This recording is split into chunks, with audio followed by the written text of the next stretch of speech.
Good morning everyone. Welcome back to commerce classes. So today we are beginning with the next topic of chapter number 1, ancillary services of a bank, that is locker operations. So when we talk about locker operations, lockers are used to store jewelry, to store valuables, to store some stock papers or some partnership deeds like that, right? So these are the safe deposit boxes that are rented by the banks and that can be accessed with keys, passwords, etc., right? So the rent and other offers depends upon the bank to bank. Every bank branch and its location, it depends upon these things. Next is, if we talk about the need of bank locker, so why do we need a bank locker? Although the customers, they don't feel safe while keeping their valuables at home, so that is why they feel to get a bank locker to keep their valuables safe in the locker. Next is, so a question can be asked for 2 marks, that what is the need of a bank locker, or why do we need a bank locker? So in order to keep our valuables, our jewelry safe, and lockers are trustworthy, safe space to store valuables, we need bank lockers. Next is the persons who can avail bank locker facilities, to whom a bank locker can be leased. So any adult, any individual, any firm or any association can get a bank locker, right? So the bank locker, in case of a bank locker, most banks, they insist that they should provide any security. Mostly the security is in the form of opening a saving account or a current account with the bank, or giving or keeping a fixed deposit for a period of 3 years, which could cover the rental of 3 years and charges for breaking the locker in case of any event. Next is customer banker relationship. So a relationship between a customer and a banker establishes when a customer hires a locker from a bank. There is a relationship between a customer and a banker, and that relationship is that of a lessor and a lessee. So we will go through who is a lessor. A person who gives the right to use his property to another person in lieu of some consideration.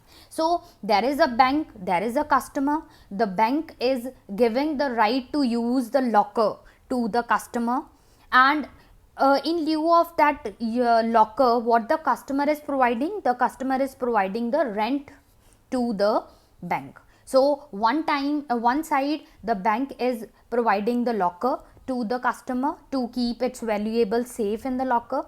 The other side, the customer is giving some payment, and that payment is in the form of a rent.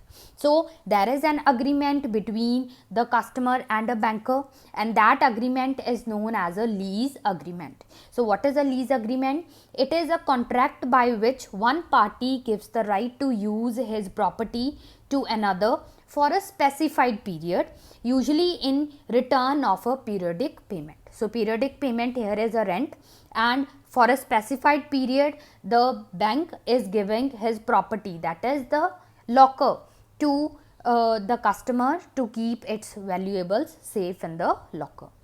Now next is bank locker charges. So if we talk about the bank locker charges, it depends upon different branches, that what are the charges that are charged by the bank. It depends upon the branch location. So if the branch location is in the prime area, so the bank locker charges will be more, and if it is not a prime area, then the bank charges can be less. And it also depends upon the public and private sector banks. If they are the public sector banks, then they will be charging less locker rent, and if it is the foreign banks or private banks, they will charge more rent on to the lockers. Next is, we have procedure for hiring bank locker. So what is the procedure, how we can hire a bank locker? So first of all, we must have a saving account in a particular bank. So if I want to hire a locker in HDFC bank, it is possibility that I should have a bank locker, a saving account in the HDFC bank first of all. Then or I have to deposit a fixed amount as a cautionary deposit for a specified time period, that can be 1 year, 2 year. Then I have to pay locker rent in advance, that is it can be either for 1 year, 2 year, the bank can ask me to pay locker rent. After that, for the verification, I have the documents. If I don't have an account, I have to open an account, or I have to keep a fixed deposit with the bank. So documents that are required are identity proof and of course the address proof. Along with that, we have the signature verification as well. Then we have to fill a form, application form, and sign a locker agreement, that is a lease agreement we will be signing with the customer and the banker. Then we can operate the locker singly or jointly, but the locker keys will be allotted only one per person. So all the other keys will remain with the bank itself.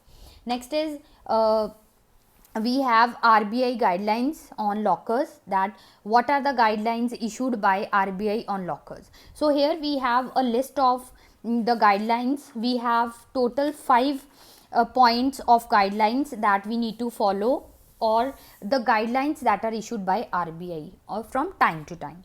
So we have allotment of lockers. Regarding the allotment of lockers, we have the guidelines, due diligence or efforts, then locker loss of locker contents, nomination facility, and operations of bank locker. So these are the guidelines according to which we have to see. First is we have allotment of lockers. So when the banks, they have to allot a locker to the customer, what are the guidelines given by the RBI? First is linking the locker facility with the placement of fixed or any other deposit beyond what is specifically permitted is a restrictive practice.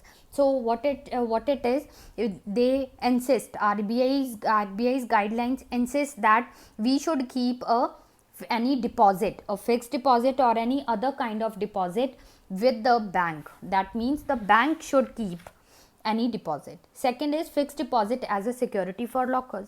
It is a possibility that after 1 year, if we do not take rent of the locker in advance, after 1 year what will happen? It is a possibility that the customer, he might not operate the locker.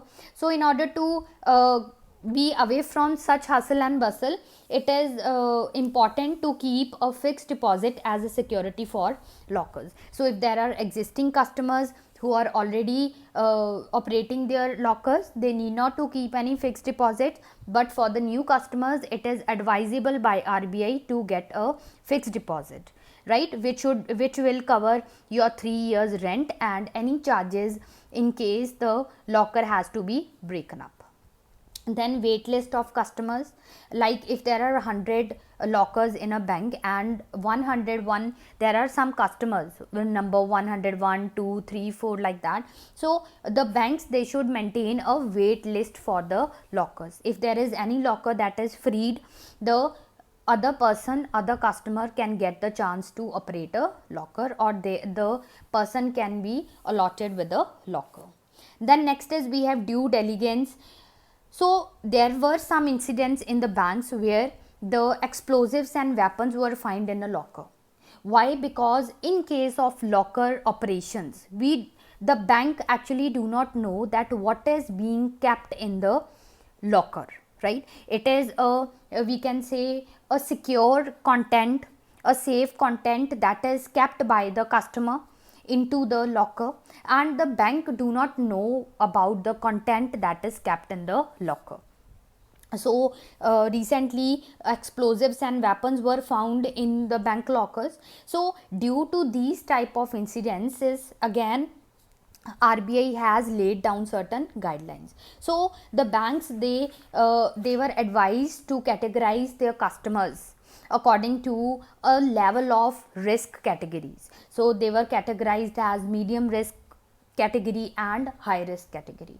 So next is where the lockers have remained unoperated for more than, so the banks have to take care of these things, that whether the lockers are being operated from time to time, whether the rent is being paid time to time.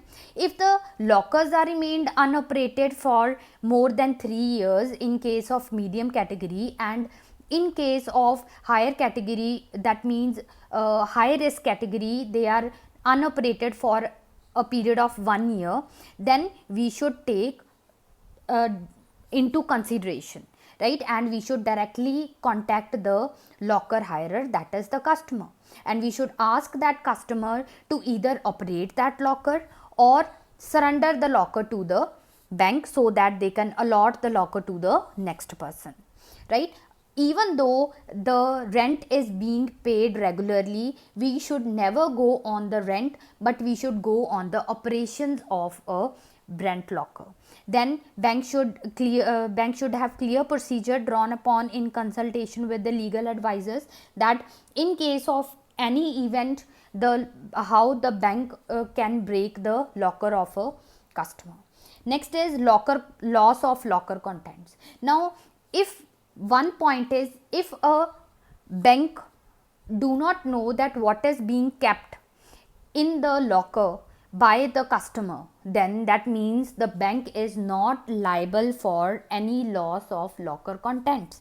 Even though in case of any theft or any burglary or any unforeseen events, the bank is not responsible for any loss. But yet if the bank do not know that what is there in the lockers, but yet the bank should keep maximum safety of the lockers of the customers. Next is nomination facility. So nomination facility means it is beneficial for all of us to obtain a nomination facility or a survivorship clause. We should sign that clause. Why? Because in case of the unfortunate death of the locker hirer, that is the customer, who will be responsible for taking care of the locker, that should be clearly defined through the nomination policy. Next is now operations of bank locker. So this question can be how we can operate a bank locker. So first of all, we know that there are two keys of opening a bank locker. One key is with the lessee, that is the customer, and other is the master key that remains with the bank.